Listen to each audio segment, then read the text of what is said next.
자, 안녕하세요. 홍준호입니다. 이번 영상은 블리츠 커리큘럼입니다. 우리 실전 모의고사이자 이 파이널 기간의 문제풀이를 책임질 커리큘럼인 이 블리츠 커리큘럼의 시나리오 넘버 제로 오리엔테이션을 시작합니다.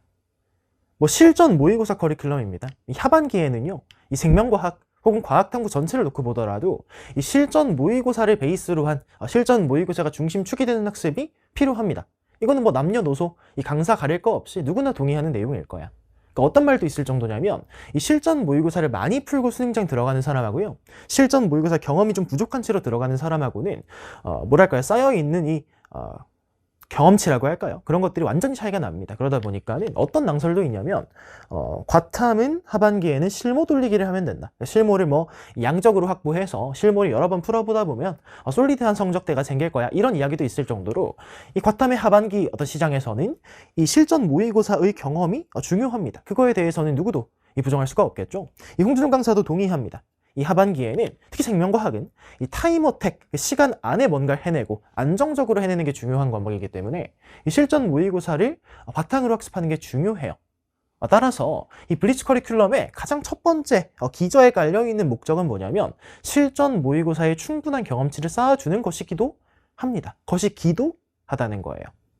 그럼 그 기저에 있는 목적 말고 이 피상적인 더 필요한 거, 이 블리츠라고 하는 이 실전 모의고사 내에서 홍준용이 줄 수 있는 가치가 무엇일까? 그런 것들을 놓고 봤을 때 이 블리츠 커리큘럼에는 담을 수 있는 것들이 조금 더 많습니다. 따라서 단순히 뭔가 실전 모의고사를 풀고 해설하는 것에 지나지 말고 더 가질 수 있는 것들, 더 얻어갈 수 있는 것들이 뭘까를 이 오리엔테이션 통해서 간단하게 설명해드리고요, 어떻게 강의를 수강하면 좋을지에 대해서 말씀해드리고자 합니다. 그래가지고 오리엔테이션 간단해요. 실전 모의고사를 풀고 해설을 듣는 포맷이기 때문에 간단하지만은 그 와중에도 우리가 전할 수 있는 것들, 이 커리큘럼은 무엇을 좀 목적으로 하는 커리큘럼입니까? 그러니까 뭘 좀 기획했을까? 이런 이야기들을 들어보시면 좋을 것 같습니다. 크게는 4장인데요. 첫 번째는 블리츠에 대한 거, 두 번째는 시나리오에 대한 거, 세 번째는 시즌과 강좌에 대한 겁니다. 이 블리츠 커리큘럼은요, 이 두 개의 어떤 키워드는 빠지지 않습니다. 항상 블리츠라는 제목을 달고 나오고요, 시나리오 넘버라는 부제목을 달고 나옵니다. 따라서 이 두 개의 어떤 이 의도만 이해를 하더라도 이 블리츠 커리큘럼에서 뭘 하고자 하는 거구나, 홍준호 강사가 뭘 해주고자 하는 거구나를 느낄 수가 있을 겁니다. 그렇게 캐치해보세요. 첫 번째, 블리츠가 뭐예요? 블리츠가 뭔가요? 라고 했을 때, 그래요, 준용쌤도 게임을 합니다. 자주 하지 않지만 게임을 하기 때문에 블리츠 하면 떠오르는 게 있긴 한데요, 그런 게임 관련 용어는 아니고요, 이 체스 관련 용어입니다. 우리 기억하시겠지만 이 홍준호 강사의 생명과학 커리큘럼은요, 체스와 렌즈 커리큘럼으로 나뉘죠. 우리가 이론을 배우는 건 체스 커리큘럼이에요.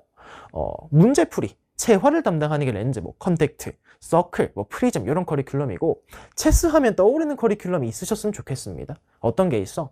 체스에서 우리가 방법론인 거지. 공격적으로 할 때는 전술, 택틱을 사용하고요, 방어적으로 할 때는 전략, 스트래티지를 사용합니다. 그러니까 테겐스 같은 경우가 이 대표적으로 이론을 배우는 커리큘럼이었어요. 그럼 블리츠는 블리츠는 뭐냐면은 여러분들 알고 계실 수도 있는데, 이 체스 중에서 우리가 소위 스피드 체스라고 하는, 속기라고 한글로 표현하는 시간을 짧게 제한하고 하는 체스가 있습니다. 그런 걸 우리가 영어로 블리츠라고 하거든요. 뭘 말하는 거냐면 우리가 그동안 배운 이 전략적인 접근, 이 매뉴얼이 있었다고 하면은 이 매뉴얼을 시간을 타이트하게 딱 재고 시간 내에 해결하는 연습을 하는 게 이 블리츠, 스피드 체스의 커리큘럼인 거예요. 그러니까 배운 매뉴얼들을 시간 내에 우겨 넣을 수 있겠니? 를 말하는 거예요. 생명과학의 실전 모의고사의 가장 어떤 큰 키워드라고 하면 이 정도 이야기가 될 수 있습니다. 타임 어택, 시험지 운영, 고점과 저점에 대한 이야기입니다. 이게 되게 무서운 이야기인 게요, 그래요, 이 실전 모의고사를 하기 전에, 그러니까 아마 대부분의 학생들은 실전 모의고사를 먼저 하고 이론을 배우는 건 말도 안 되고요, 이론을 배우고 문제를 풀다가 시험지 내에서 한번 풀어볼까, 이제 이런 포맷으로 가게 될 겁니다. 그게 옳기도 합니다. 해보면 느낄 수 있는 게 시간을 재고 푸는 건 느낌이 완전 달라요. 그러니까 대부분의 학생들이 어떻게 공부하게 될 거냐면, 본인이 문제를 혼자 풀 때, 내가 혼자, 너가 혼자 공부할 때 이런저런 아이디어들이 있을 거 아니야? 아하, 이런 것들이 있을 거 아니야? 로 공부를 하다가 어느 순간에 홍준호 강사를 만났어. 날 만나가지고 이게 아니더라, 야 매뉴얼로 푸는 게 훨씬 낫네 로 가져갔다고 치자. 그래서 너가 가지고 있던 문제풀이 중에서 조금 안 좋은 것들 있잖아요. 안 좋은 문제풀이 습관이나 그러니까 무지성 풀이, 비비기 이런 것들을 이걸 제하고 체계적으로 풀 수 있게 됐어 라는 느낌을 받은 순간이 있을 겁니다. 뭐 유형 불문하고 어떤 유형이든 있겠죠. 근데 그 상태에서 시험지에 딱 대고 풀잖아요. 혹은 시간을 딱 재고 풀잖아요. 무너집니다.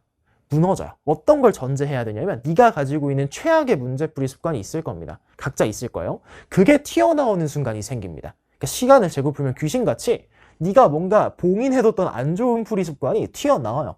대표적으로 뭐가 제일 안 좋냐면 문제 풀고 비비는 거. 그러니까 문제 풀 때 우당탕탕 안 풀린다. 이런 느낌 받는 게 최악이거든요. 이제 그런 것들이 시간을 재고 풀면 튀어나와요. 그래서 타임어택이라는 이 대중적인 용어가 생기기 시작한 거거든요. 두 번째는 뭐냐면 생명과학은 이 시간이 짧기 때문에 그 시험지를 어떻게 운영하는지가 되게 중요합니다. 근데 이거에 대해서 큰 고민을 안 하는 친구들이 많아요. 정말 많아요. 뭐 그도 그럴 것이 사실은 생명과학에서 좀 전통적인 시험지, 되게 옛날 시험지들을 보다 보면 이 구성이 그렇게 차이 나지 않아요. 그러니까 뭔가 그 출제자들이 약속한 적은 없지만 돌연변이가 좀 어렵고 가계도가 그다음 좀 어렵고 개념은 좀 쉽고 17번, 19번이 좀 어렵지 않아 이런 느낌을 주는 누구도 약속한 적이 없는 구성입니다. 그런 구성이 많았다 보니까 그냥 이렇게 운영하는 거가 괜찮겠는데라고 하는 각자만의 시험지 철학이 생깁니다. 하다 보면 그래요. 근데 문제가 뭐냐면 취향을 타죠. 시험지가 꼭 그렇게 나오는 게 아니고 최근 시험지로 갈수록 변수는 점점 많아집니다. 17번, 19번이 둘 다 어려운 시험지가 생각보다 별로 없어요. 오히려 앞에 뭐 7번, 11번, 막 15번 이런 자리에 복병들이 생긴단 말이야. 그러다 보니까는 내가 좋아하지 않는 시험지 형태가 나와버려. 혹은 예를 들어서 뭐 가계도가 알고 보는 게 되게 쉬웠어. 근데 난 가계도를 못 풀어. 이런 사람들 같은 경우에는 시험지에 고점과 저점이 생깁니다. 이게 되게 무서운 이야기인 게요. 생명과학은 고저 차이가 꽤 심합니다. 그러니까 말린다는 느낌을 받는 순간 네가 틀려서는 안 될 것들까지 틀리기 시작해요. 시간이 본질적으로 짧기 때문이겠지. 사실 과목 불문하고 마찬가지예요. 항상 네 성적은 뭐 92점이야. 이건 불가능하죠. 생명과학도 비슷하게 내 성적은 45점이야. 이건 불가능해요. 항상 이 위, 아래, 업앤다운이 있습니다. 이 사이클이 있어요. 사이클이 있는데요. 이 고점하고 저점이요. 이 왔다 갔다 하는 사람들이 너무 많다는 거야. 예를 들어가지고 고점이 낮은 것도 문제지만 시험지 말려서 저점이 졸라 낮은 것도 문제예요. 그지? 그러다 보니까는 이 고점과 저점을 그럼 어떻게 확보할 수 있지? 에 대한 해답이 결국에는 현대생명과학에서는 실전 모의고사를 통해서 연습하면 되겠다 라는 얘기를 하는 거예요. 블리츠도 그래서 실전 모의고사의 포맷을 따서 이런 것들에 대한 이야기를 할 겁니다. 그럼 뭘 할 건데 이런 것들을 어떻게 좀 다룰 건데요? 홍준 강사는 블리츠에 무엇을 담고 싶었냐면요. 기획의 의도를 담고 싶었습니다. 기획 의도? 그게 뭔데? 를 표현하기 위해서 시나리오라는 표현을 씁니다. 그래서 모든 시험지가 시나리오 넘버로 시작을 하고요. 각각의 시나리오에서 무엇이 최적의 운영이었을까에 대한 운영 매뉴얼 그리고 그것을 어떻게 확보하고 어떻게 연습할 건지에 대한 이야기를 합니다. 궁극적으로는 뭘 해야 되냐면요. 너가 그 시험지, 수능 시험지를 만나게 되는 순간에 시험이 시작하기 직전에 OMR과 시험지를 받고요. 시험지를 파본 검사할 시간이 있습니다. 시험지 인쇄 상태를 확인해야 되기 때문에 눈으로 시험지를 훑을 수 있는 시간이 있어요. 뭐 사실 이거에 대해서는 그 눈으로 훑는 과정에서 저는 뭐 눈으로 문제를 풉니다. 그건 사실은 조금 위험하죠. 왜냐하면은 부정행위가 될 수가 있거든요. 다만 이제 시험지를 눈으로 확인하는 것은 필요한 작업입니다. 왜냐하면 인쇄 상태나 이런 것들에 이슈가 있다고 하면 시험지를 교체해야 하거든. 그러다 보니까 눈으로 확인할 수 있는 시간이 있어요. 그 시간에 생각하는 거예요. 뭘 생각할 거냐면 내가 이 시나리오에서 이렇게 운영하는 게 가장 최적이지를 현장에서 판단하는 것을 목표로 합니다. 그것을 위한 강의를 준비한 게 블리츠예요. 자, 어떻게 준비했죠? 각각의 시나리오를 담았습니다. 그래서 이런 이야기들을 해야 해요. 내 생각엔 이래요. 너네가 시험지를 풀다 보면은 각각의 문제 난도랑도 좀 무관하게요. 너가 잘 풀리는 시험지가 있고 안 풀리는 시험지가 있어요. 소위 말해가지고 조금 뭔가 안정적으로 잘 풀리는 시험지가 있고요. 중간에 갑자기 턱 막혀서 말리는 시험지가 있어요. 제일 판단하기 쉬운 게 뭐냐면 생명과학은 한 문제가 막히는 것까지는 괜찮아요. 왜냐하면 좀 잘하는 학생들이라고 하더라도 그 20문제를 한 큐에 다 푸는 사람은 생각보다 많지 않아요. 요즘 시험지가 어렵기 때문에 중간에 한 번은 막힐 수 있다고 봐. 근데 문제가 뭐냐면 막힌 다음엔 넘어갈 건데 두 번 연속으로 막힐 때 있어요. 그럴 때가 있는데 그게 약간 회생 불가능한 시험지의 신호탄입니다. 두 번 연속으로 막히면 거의 이제 멘탈적으로 운영이 불가능해요. 왜 그러냐면 그나마 만만한 거 두 개를 풀었을 거거든. 남은 건 네가 만만한 생각을 안 했으니까 남긴 걸 텐데 두 번 연속으로 막히면 사실상 운영이 굉장히 힘들어지고 결국에는 뭔가 이 출제자가 야, 여기서 한번 막힐 거고 그 다음 여기로 넘어갈 건데 여기도 막히게 만들어. 그러면은 기분 나쁜 시험지가 생겨버리는 거야. 다시 말하면 출제자가 시험지 문제들을 어떻게 구성하고 어떻게 배치하냐에 따라서 너의 성적도 바뀔 수 있어요. 무엇을 배치한다는 거냐면 이 생명과학은 생각보다 심플합니다. 시나리오가 아주 많지 않아요. 왜냐하면 20문제를 30분 동안 풀 수 있게 할 거고요. 유형은 총 35개입니다. 프리즘 트레이닝 기준 29개, 에센스 6개, 총 35개 중에서 20문제를 출제할 건데 배치를 8단에 합니다. 8단. 4페이지 8단이에요. 무슨 말이냐면 페이지를 보시면은 졸라 당연한 건데 2단으로 편집이 돼 있죠. 1단, 2단, 1번, 2번, 3번, 4번, 5번, 6번 이런 느낌으로 그지? 너도 뭐 2페이지도 있고 3페이지도 있고 4페이지도 있어. 그러니까 출제자는요 여기다가 자기가 이제 만든 문제들, 좋은 문제들이 있을 거 아니에요. 이거를 잘 넣어가지고 등급 컷이 예쁘게 나오도록 할 거예요. 왜 이렇게 못 그렸니 이거? 아무튼 자 그러면은 그냥 심플한 이야기입니다. 1단, 2단, 3단, 4단, 5단, 6단, 7단, 8단인데요. 이게 호불호를 안 타는 시험지는 뭐냐면은 그냥 1, 2, 3, 4, 5, 6이 싹 다 무난하고요. 17번하고 19번이 두 개가 딱 어렵잖아요. 그러면 운영이 되게 쉬워요. 왜? 그냥 풀다가 마지막에 좀 무거운 거 남기고 나머지 잘 풀고 시간 많이 남으면 둘 다 풀고 시간 조금 남으면 하나만 풀고 시간 없으면 두 개 다 찍어가지고 하나 맞으면 좋고 아니면 말고 이렇게 풀어내면은 40 중후반이 나올 수 있는 시험지가 생겨버리는 거거든. 다만 요즘에 그런 시험지가 별로 없죠. 어떻게 해? 뭔가를 건드리잖아. 막 이런데 짠, 이런데 짠, 이런데 막전이 짠. 얘는 오히려 막 쉬워. 이런 식으로 어떻게 배치하냐에 따라서 같은 시험지라고 하더라도 컷이 바뀌어요. 앞에 뭐가 있으면 바뀌어. 애들이 이 현장에서 판단을 못해요. 뭘 넘어가야 되고 언제 넘어가야 되는지 판단을 못해요. 그래가지고 결국에는 여기에 뭔가를 배치하는 형식이란 말이에요. 또 뭐 간단하게 뭐 재미로 얘기해보면 1단, 2단, 3단, 4단, 5단, 6단, 7단, 8단 중에서 어디가 제일 길까요? 다 똑같은 거 아니에요? 아니에요. 3, 4, 5, 6, 7단이 제일 길어요. 왜냐면 1페이지에는 사실 여기 제목 들어가요. 시험지 보시면은 뭐 무슨 시험 1회 무슨 과학 탐구 영역 들어가서 개 좁아요.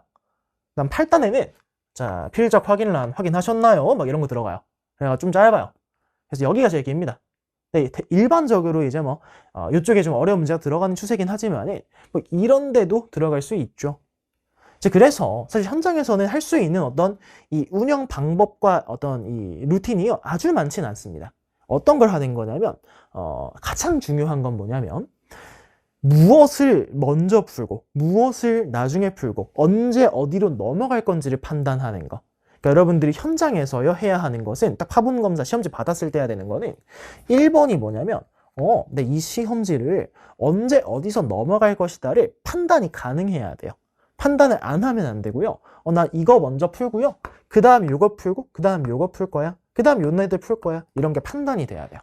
두 번째는 뭐냐면 이건 내가 장담할 수 있는데 시험장에 가잖아요. 그러면 너의 컨디션이 객관화가 안 됩니다. 안 돼요. 수능장에서는 내가 지금 상태가 좋다. 상태가 좋은 사람 거의 없습니다. 지금 긴장했다. 나 긴장 안 했다. 이런 게 판단이 안 돼요. 수능장에서는 그래요. 왜냐면 기가 엄청 빨리고요. 과학 탐구쯤 되면 사실은 뭐 여러분들 체력이 아주 좋은 사람 아니고서야 제정신은 아닐 겁니다. 아닐 거예요. 나도 수능은 2번 봤는데 둘 다 제정신이 아니었어요. 다만 무엇은 해야 하냐면 네가 자가진단이 돼야 돼요. 네가 정상 컨디션인지 평소보다 느린지. 왜냐면 이런 사람도 있어요. 긴장해서 손이 덜덜 떨리는 사람도 있고요.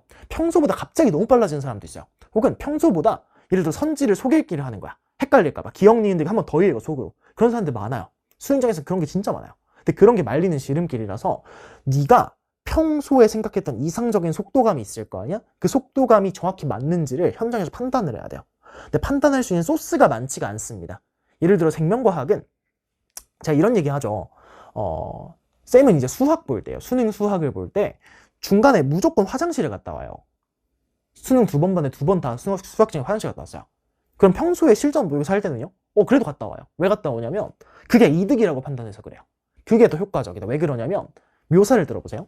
쌤은 이 수학 시험을 볼 때 제일 위험했던 순간이 뭐냐면요. 이런 느낌을 받았어요. 항상 말리는 시험지마다. 뭔가를 계산을 하다가 시야가 좁아진 느낌 받아요. 시야가 좁아진 느낌 받고 뇌가 과부하 걸렸다는 느낌 받거든요. 근데 계산은 계속해. 뭐가 나왔는데 이게 뭔지를 모르겠어. 이게 뇌절인 거지. 그러면 말리더라고요. 그래서 어떻게 했냐면 그런 느낌이 딱 든다 싶으면 바로 손 들고 화장실 갔어요. 나가서 뭐 하냐면 마려워서 간 게 아니고 거울 보면서 속으로 야, 준용아 너 지금 몇 분 남았고 몇 문제 남았고 어디서 막혔으니까 이렇게 계획 짜서 가자 를 생각하고 들어왔어. 그럼 2, 3분 쓴 거지만 2, 3분 이상의 이득을 얻었다고 생각하거든요. 생명과학은 화장실 갔다 오면 큰일 나요. 시간이 짧기 때문에 큰일 나. 갔다 오면 안 돼. 해봤자 몇 초밖에 없어요. 네가 뭔가 운영을 바꿀 수 있는 그 현장 판단의 시간이 진짜 몇 초밖에 없어요.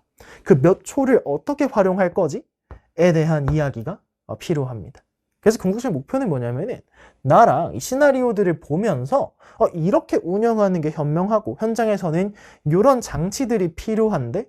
라는 생각과 그럼 현장에서 어떻게 그걸 꺼내올 건지 그리고 어떻게 자가 진단을 할 건지 이런 이야기들을 하게 됩니다. 이렇게만 말하면 상당히 추상적이기 때문에요. 조금 더 구체적으로 그럼 이 모의고사에 담은 시나리오들이 뭔지를 설명해 드릴게요. 이 블리츠 시즌은요. 총 5개가 있습니다. 시즌 0부터 4까지가 있고요. 총 19개의 모의고사, 총 19개의 시나리오가 있습니다. 나눗셈이 안 돼요. 5인데 19야 그지? 뭐예요? 라고 했을 때 이런 이야기 들어보세요. 이번 교육과정의 생명과학이요. 지금 내가 이걸 찍는 시점에 6급형 보기 전이기 때문에 총 15번의 시험을 봤습니다. 2021학년도부터 6월, 9월 수능, 22학년도도 마찬가지고 6월, 9월 수능, 23학년도도 마찬가지야. 24학년도도 작년까지도 1년에 3개씩 총 15개의 시험지가 나왔고요. 이 15개의 시험지가 다 미묘하게 다릅니다. 어디에 EBS 연계가 들어가고 어디에 한정선지가 들어가고 문제 배치가 어떻게 되는지가 미묘하게 달라요. 사실은 이번 교육과정에서 총 15개의 시나리오가 있는 거야. 쌤 그러면 저번 교육과정의 시나리오는 필요가 없나요? 필요 없어요. 왜 그러냐면 각각의 문제는 의미 있는 경우가 있습니다. 옛날 교육과정 문제더라도 그 문제가 좋으면 풀면 돼요. 다만 시험지의 시나리오를 볼 때는 전혀 의미가 없어요. 왜 그러냐면 지난 교육과정은 출제되는 문제 숫자도 달라요. 이번 교육과정은 유전이 6문제 출제됩니다. 지난 교육과정은 7문제 출제됐어요. 같은 시간 동안 문제를 배치해서 푸는 거기 때문에 유형의 숫자가 바뀌면 시험 문제의 난도가 달라질 수밖에 없어요. 또 일례를 보냐면 이번 교육과정은 뭐 근수축 이런 애들 어때요? 1군 멤버 아니야? 근수축이면 1군이지. 레귤러 멤버 아니야? 매 시험 다 나오잖아요. 지난 교육과정에서는 근수축 가끔밖에 안 나왔어요. 거의 안 나왔어요. 1년에 한 번 혹은 2번 밖에 안 나왔어요. 안 나온 수능이 더 많아. 그러다 보니까 옛날 교육과정의 시나리오는 큰 의미가 없어요. 이번 교육과정의 한 15개 정도의 시나리오를 네가 호불호 없이 어떤 느낌의 시험지가 나오든 간에 잘 운영할 수 있느냐, 하나라도 망가지는 어떤 배치는 없었니? 를 점검하는 게 필요해요. 그래서 어떻게 했냐면 각 시즌 0, 1, 2, 3, 4에다가 랜덤으로 3개씩 넣었습니다. 랜덤이에요. 까봐야 합니다. 까서 이 강의를 들어보면 내가 뭐라고 할 거냐면 자, 이번 시나리오는 사실 2, 3 수능의 시나리오였다를 까줄 거예요. 랜덤으로 3개씩 배치했습니다. 자, 그러면 왜 19개입니까? 는 시즌 0부터 시작하는 이유가 있어요. 왜 그러냐면 제로는요 6월 모의고사를 보기 전에 오픈합니다. 1, 2, 3, 4는 6월과 9월 사이 혹은 9월 이후에 오픈을 합니다. 따라서 어떻게 되냐면 제로가 지나면요 또 새로운 시험지가 등장하게 돼요. 나도 사실 뭐가 나올진 모르지. 6월, 9월이 어떨지 나도 몰라요. 다만 뭔가 또 우리가 알아두면 좋을 것들이 등장을 할 거야. 어떻게 할 거냐면요 6월, 9월 시험지가 나오면 그렇다면 올해 수능은? 지금의 트렌드는? 이제 이런 이야기를 할 수가 있게 될 거고 각 시즌마다 하나씩 준용쌤이 창작 시나리오를 넣어둘 겁니다. 6월, 9월 미루어 보았을 때 이런 느낌의 수능 가능할 것 같은데 라고 하는 것들을 시즌별로 이것도 랜덤이에요. 랜덤으로 넣어 놓을 거예요. 그러니까 뜯어보면은 4개가 있을 건데 시즌에 4개가 있을 건데 그 중에 하나는 준용쌤 창작이고 나머지 3개는 평가원과 배치가 똑같아요. 문제의 난도가 똑같다는 건 아닙니다. 문제 난도는 너무 쉬운 시험지들은 크게 의미가 없기 때문에 적절히 섞었어요. 다만 그 문제의 배치와 여러분들이 낚이는 포인트, 막히는 부분, 이런 부분을 유사하게 넣었죠. 이렇게 구성을 한 게 블리츠입니다. 그러니까 까보시면은 여러분들이 이런 느낌의 평가원 시험지가 나왔었구나를 바로 체감할 수가 있을 거예요. 그래서 결국에는 이 15개의 평가원 시나리오와 6편 이후에 나오는 원부터는 창작 시나리오들을 섞어가지고 어떤 형태의 시험지 배치가 나오든 간에 가장 합리적인 게 뭘까? 약점이 없는 운영법이 뭘까에 대해서 이야기를 하게 될 겁니다. 그러니까 어쩔 수가 없는 게 이렇게 좀 풀어내다 보면요. 이런 것들이 나왔구나를 확실히 인지할 수가 있어요. 그러다 보니까 본인이 혼자 할 때도 도움이 분명히 될 겁니다. 자, 그럼 강의는요? 이것들을 강의할 때는 무엇을 할 건가요? 준용쌤 성격에 그냥 해설하고 쫑치진 않겠죠. 뭔가를 계속 해주려고 하는 그런 느낌의 강사잖아요. 뻔한 거 싫어하거든요. 강좌 어떻게 했냐면은 2개입니다. 당연히 해설도 해야 돼요. 각각의 해설과 실제로 블리츠 같은 경우는 전문항 준용쌤의 손을 탑니다. 단 한 문제도 내가 손을 안 탄 게 없어요. 내가 만들거나 내가 검토하거나 내가 검수하거나 배치하면 배치는 내가 전부 다요. 넣을 때 내 손을 안 탄 게 하나도 없어요. 그래가지고 직접 말해줄 수 있습니다. 이 주요 문항들 해설할 때 거의 다 할 거거든요. 문항들 정말 쉬운 거 빼고요. 왜 이런 걸 넣고 어디가 연계 포인트였는지 EBS 연계, 평가원 연계들을 설명할 겁니다. 문제도 풀어줄 거고요.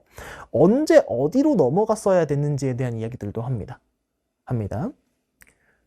그 다음에 시나리오 리뷰는 뭐냐면요.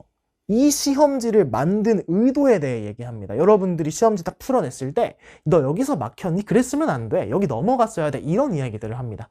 문제들의 난도와 적정한 시간과 언제 어디로 넘어갔어야 되는 게 여러분들의 어떤 최악의 상황을 막아줬을까? 저점을 높여줬을까? 이런 이야기를 하게 될 거예요. 그래서 강의를 들어보시면 모의고사를 딱 풀고 채점을 하신 다음에 간단하게 복귀하세요. 간단하게 복귀한 다음 바로 어디로 가냐면 시나리오 리뷰 나랑 같이 하면 돼요.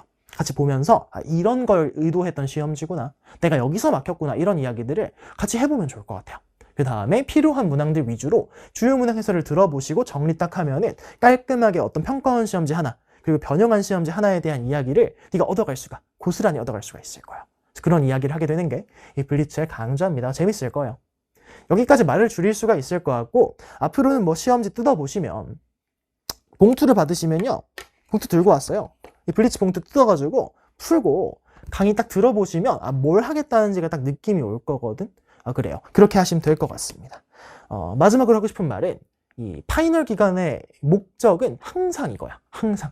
실링과 플로어. 되게 좋아하는 말이죠. 여러분들의 고점과 저점을 잘 챙겨야 돼요. 쌤, 고점이 중요해요? 저점이 중요해요?